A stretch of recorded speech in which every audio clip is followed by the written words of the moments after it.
Ukraine fans hold up Zelensky masks, and Zinchecko's wife wears yellow and blue at emotional Scotland World Cup playoff. Image.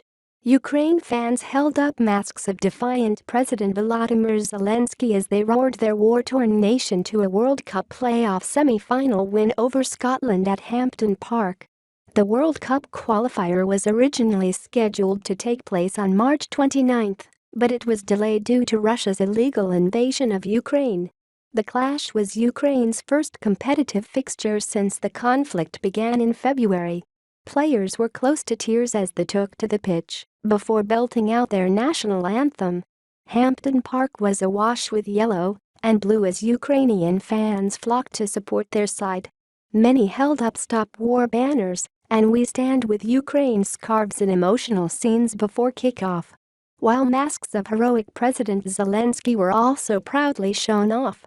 Ukraine star Alexandra Zinchecko's wife Zinchecko was also in attendance, wearing a blue and yellow flowered crown, as she worked for Ukrainian TV.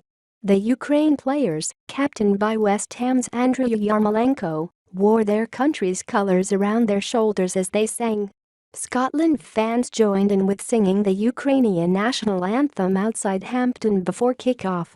The rendition, orchestrated by language learning app Duolingo, was led by bass baritone opera singer Vasyl Savenko and Ukrainian female duo Julia Kogut-Kalymyuk and Katerina Trachik.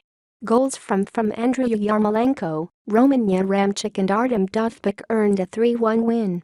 And boss Alexandra Petrakov dedicated their stunning World Cup playoff win over Scotland to the heroic soldiers defending his war-torn country.